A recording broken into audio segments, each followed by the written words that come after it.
Morpheus.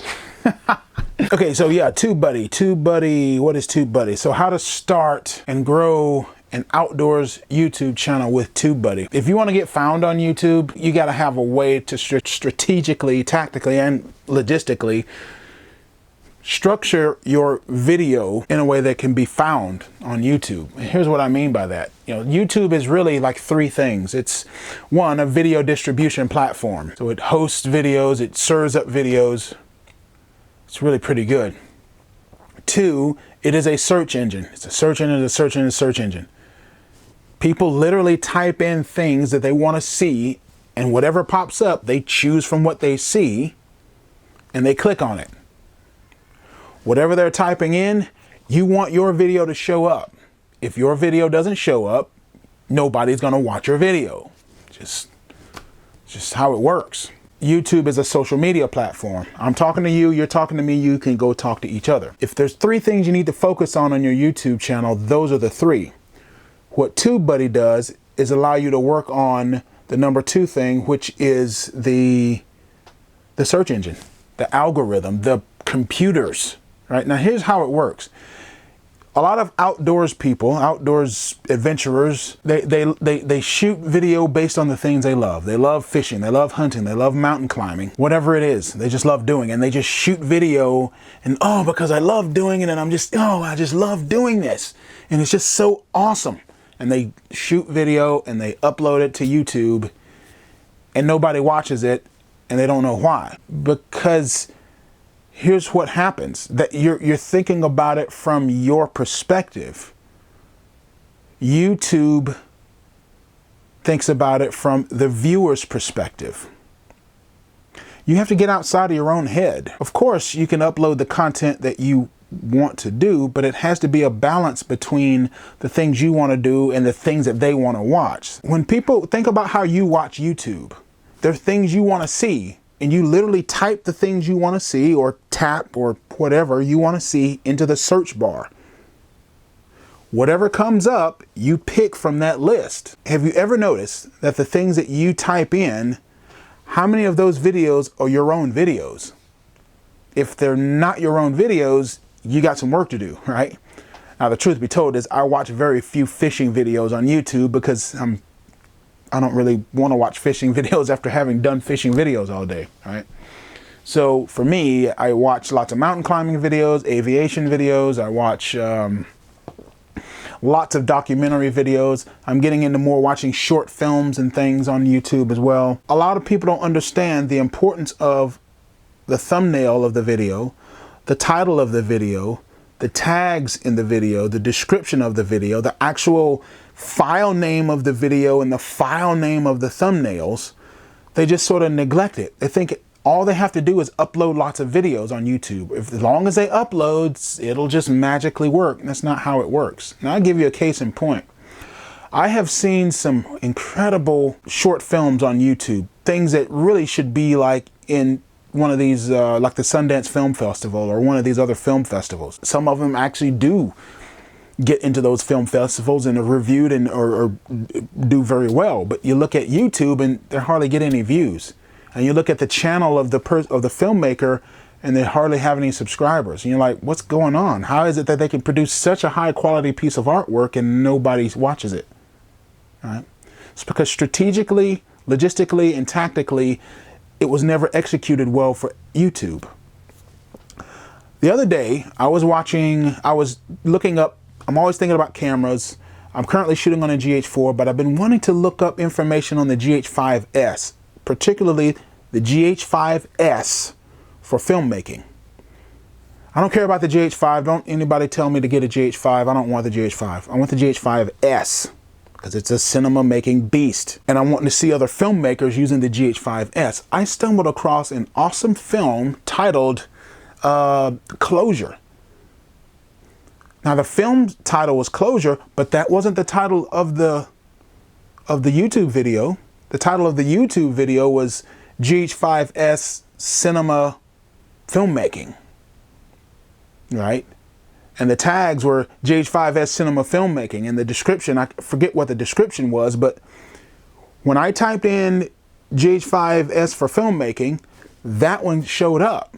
And it was this short film, about 7 minutes. It's about a hitman who he got too involved in one of the ladies he was working for. And it's really a brilliant film. But the name of the film has nothing to do with the title of the YouTube video. Why? Because that filmmaker understands search engine optimization. He understands that when somebody types in something, they're looking for something specific. The video didn't say anything about the GH5S. It was just this short film that was shot with a GH5S. He didn't have to say anything. It was just a brilliant piece of artwork.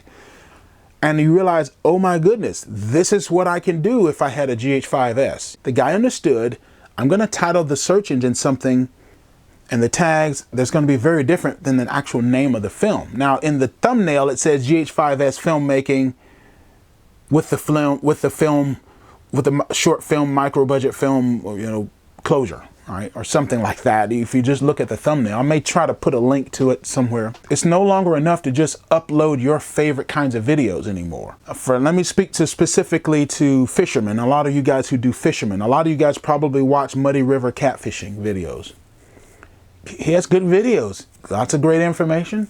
So a lot of you people probably also watch Steve Douglas's videos. Great videos, lots of great information. One of the reasons they have been successful, that I speculate as to why they have been successful here on YouTube, is they got in first. They were the first people uploading content on YouTube about catfish angling. Right? Well, those days are over. You're no longer going to be the first person on YouTube doing anything anymore. Right? That's the reality of it. Had you been the first person on YouTube uploading content on catfish angling, you very likely would have the same number of subscribers and growing at the same rate that someone like Steve Douglas is and Muddy Catfish. Or pick your favorite outdoor activity and look at the first people who started uploading in that, and especially those who continued over the course of time, and you will see people who have very nice, sizable YouTube channels and subscribers and views and all that. But those days are over. Well, then came a time where YouTubers began to get more and more sophisticated, and they began to learn about how to shoot. They began to buy better cameras and better microphones and better recorders and preamps, and a lot of YouTubers' content began to take on the look of like a TV show. Right? If you look at Steve Douglas's videos over time, his videos now look, when he's on the water fishing, it looks like a fishing TV show. It's that good, because that's what you can do with the technology we have. So then came the era of Thunder Mist fishing lures. Oh, it just looks like a TV show, just like a Saturday morning fishing TV show. It's that good. And so that helped. People thought, whoa, just one guy with a camera can make a YouTube video that's just as good as a TV show. Or a zero budget filmmaker can literally get a GH4, GH5, GH5S, a little Ninja 2 recorder, whatever, and produce a film that's just as good as what you see in Hollywood, just right here on YouTube, right? So the technology has been domesticated. And of course, in cinema, they've got the real deal. They're using the $100,000 RA-Alexas, and on TV shows, they're using the studio cameras, and they've got the real pro equipment, right? Even when you watch the news, those cameras are incredibly expensive and produce an image quality that puts any of these cameras to shame. But you understand what I mean. The quality of YouTube channels began to go up, and this happened in my channel. I was one of the first people starting to produce a lot of information about tie longtail outboards. That's really what gave me that initial surge. It was optimized, but I was the first one to start doing that, and that's what gave me that first breakthrough. But after that, I began to study filmmaking and TV and the language of motion picture, and so my videos started looking a lot different. They started taking on the flavor, and especially last year when I started studying documentary filmmaking, my fishing adventures are essentially documentary films, Well, that's my goal. That's my goal. That's what I aspire to. But even that's not enough anymore. It's no longer enough to just have really incredibly high quality, well edited, well exposed, well paced videos that have been color corrected and color graded and shot in flat profiles. And it is important, but it's no longer enough. So if uploading, if you can't get in first anymore and you can't produce video with a high enough quality that just automatically gets you the traction you need, what's the third component that you need? Well, you have to help the algorithm. YouTube's algorithm, the robots, the computers, the geniuses they have programming these computers and the numbers and the math, all day long, all night long, 24 hours a day, 7 days a week, these computers are doing one thing, and that's trying to match content to queries that have been typed into search engines. They're trying to match you viewers who want to watch certain types of content. That's what they're matching up. You have to help that algorithm because the algorithm can't sort of read your mind, right? The algorithm is always trying to serve the end viewer. And you have to start thinking about your videos from the end viewer's perspective. When I go about making videos, I use a tube called TubeBuddy. And I do this thing called search engine optimization because part of YouTube is a search engine, a big search engine, second only to Google itself. If you look at this video, how to start an outdoors YouTube channel, do you think I just randomly sat down and decided to just start making these videos? No, I sat down and I used TubeBuddy because one of the things I want to do is teach people how to take their love of the outdoors and turn it into a business for themselves. The thing that has worked for me has been YouTube, but there's some things that you need to learn. And one of those things is from the start, you need to start learning search engine optimization. A lot of people just don't do that. They just want to produce videos. If all you're doing this is for a hobby, do whatever you want. It doesn't matter. As long as you're having fun, that's it. I'm talking to people who want to do this professionally. I'm talking to people who want to make money with this, whether it be part-time or full-time, supplementary income or primary, doesn't matter. I want to talk to you, and that's not going to appeal to everybody here that's on my channel. And I realize that. I'm only interested in the 1 or 2% of you who are really seriously considering starting your YouTube channel and really wanting to make money with it. That's who this series is for. TubeBuddy is a vital tool. I mean, I have had videos that have outranked Steve Douglas in catfishing because I did the search engine research and I found out here's a little niche, here's a little aspect of catfishing like jug fishing where I can compete, where you can just eliminate the competition. And many of you have found out about my videos because you were searching for jug fishing, because you don't have anybody teaching jug fishing. And it's not teaching it. It's actually, hey, let's teach jug fishing, but let's also start a jug fishing show that is essentially a series of little documentary films, just like you would see on Discovery Channel, like a Wicked Tuna or Deadliest Catch or one of these sorts of shows. That's what I aspire to do. And you watch that and you're like, oh, wow, this is kind of nice. And people appreciate the level of production. But it came because you probably typed in jug fishing or you typed in jug fishing adventure and one of my jug fishing adventure episodes showed up and you clicked on it. Another thing that's important is the thumbnails. TubeBuddy has a thumbnail generator. Have you ever gone to the movies and you see the big posters? And those big posters have become almost like life size now. Some of them are like, but the thumbnail is the electronic version of the big posters you see in the movie theater because they want to tell you about up and coming movies, right? So the thumbnail, the thing that captures people's eyes, is very important. But the thumbnail also, The file of the thumbnail actually has the keywords. Now, what is a keyword? The keywords are literally what people are typing into the YouTube search engine. They get on YouTube, they want to watch catfishing videos. Man, I want to see some catfishing videos. They'll literally type in catfishing videos. I'm not saying that's a great keyword to target. I can tell you right now it isn't. It's already overblown up. But they'll type that in. And then if they don't get what they want, I want to know about how to jug fish, how to make my own jugs and catch big blue catfish. They'll type that in. Oftentimes in that voice, big blue catfish on big honking jugs or something. That's what they want to see. That's what they type in, and they just expect the algorithm to match it up. So you have to help that algorithm.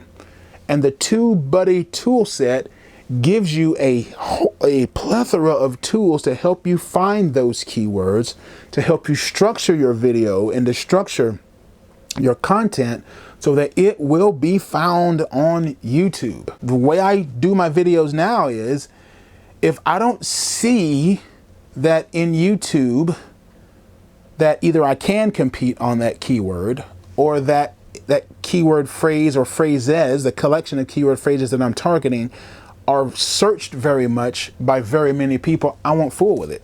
And I'll give you a case in point. Right before Christmas, or I don't know, maybe it had been around Thanksgiving, I forget when it was, I sent out a questionnaire on the community panel on my channel. And I asked, hey, any of you want to see me fishing from the bank to fish? And everybody's like, yeah, we want to see, yeah, man, it'd be great. Okay, that's fine. But I actually started doing keyword research on fishing from the bank, and there's just either nobody's asking that, right? They're not literally typing in, how do I fish from the bank? Or if they are, there's already so much competition that I'll never be able to really compete.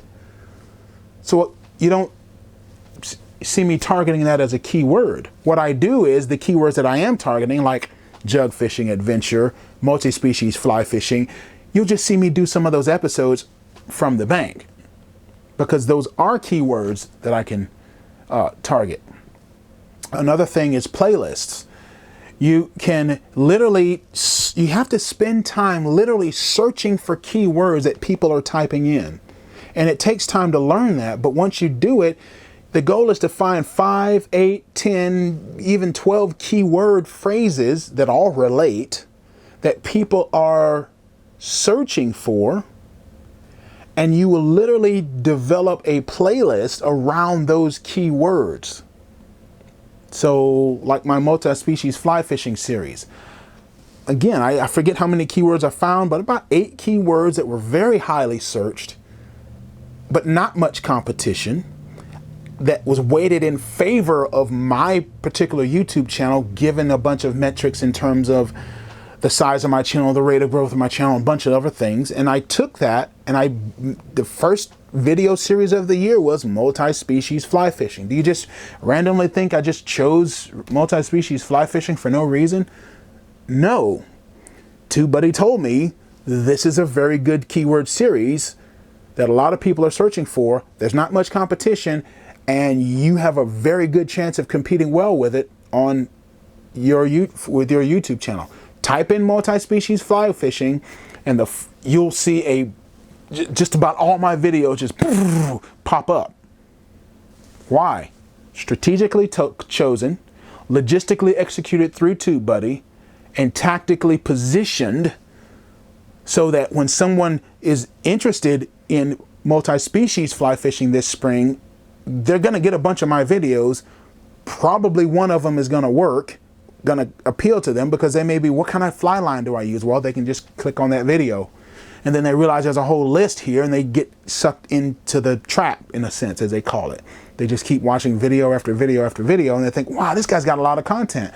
And then they check the backlog, and there's like 600 videos on my channel.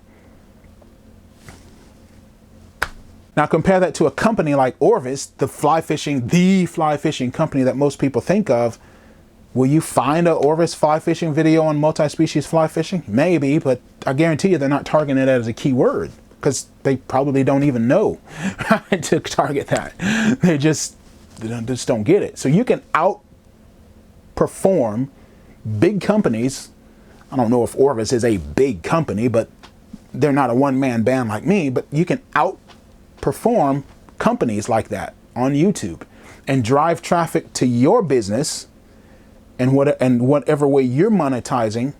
Because again, I'm talking to professionals. I'm talking to the people who want to do this for a living. Even if you're just a mom and pop bait tackle shop, you can actually outperform Orvis.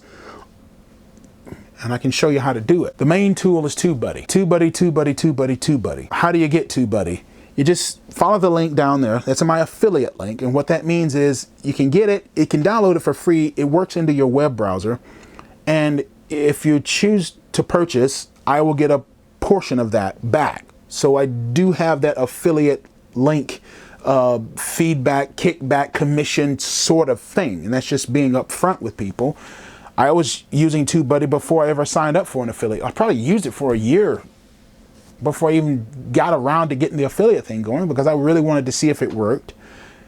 I really wanted to know, I needed to learn how to do this search engine optimization thing, and I really needed to learn how to do it well, and that's why I'm telling you about it now. And I still use it. It's my secret weapon. It's the only way I can compete. My content's always getting better because I'm always pushing myself artistically, but that's only going to get me so far. I'm always producing content on a consistent basis. I have 630 something videos up, but that's only going to get me so far. The only thing that's really triggering the algorithm, where the spiders say, oh, there's all these people searching for multi-species fly fishing, but here's a guy he's consistently pumping out tons of videos on multi-species fly fishing. Bam, let's put them together and see what happens. Well, that's exactly how you get found on YouTube, and you do it over and over and over and over. Keyword after keyword, playlist after playlist, hundreds if not thousands of videos over the course of time. I can't tell you the number of people who come to me and say, oh man, I've just found your content. I don't know how they found it. They probably found me on because I have that backlog of 600 videos, they stick around and they keep watching and they keep watching and they keep watching and they keep watching. And what happens? At some point, they go to my website, or they go to my eBay page, or they go to my Amazon page, and they buy something. Without me really saying anything, they just go buy something. Because one, they see that what I have to offer is a perfect fit for the way they fish, or they just are so, it's a reciprocity play where you've given so much information and so much time to this that they just want to sort of pay you back for it, right? In a sense, in a healthy sense, I should say. And they do so. Some of those people become patrons. Some of those people purchase a product for me. And some of those people will like and comment and subscribe and comment a lot. And that helps as well. But for us, common guys, regular everyday guys, we got one man with one camera trying to make a go of it. You have to take advantage of every advantage that's being offered. And one of the big advantages is TubeBuddy. And that's one of the things I don't see very often in a lot of fishing channels and a lot of outdoor channels. They just haven't gotten to that point to where they really realize that how they need to be optimizing their titles, their thumbnails, their tags, their descriptions. You know, your description needs to be a blog post, and it needs to have all the tags in it written out as a blog post. And I very rarely see them take the time to do that. It's not enough to just have good content. It's not enough to have frequent content. There is a whole package that has to come together. Just like in fishing, you know how it is. There's a lot of things that have to come together just for you to catch even a single fish. But once you recognize that pattern can be repeated over and over and over. And what happens in the long run? You can feed yourself just through the fish that you catch on the river. And that, you know what I'm talking about. Check out the link below. They also have forums, which is very valuable because you can learn. And TubeBuddy also has live casts every week with various YouTubers who've gone to great success through using TubeBuddy.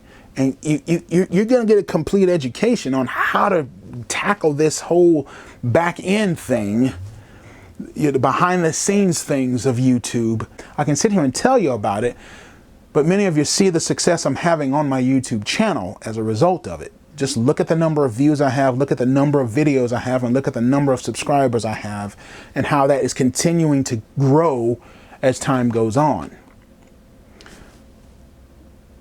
Proof's in the pudding.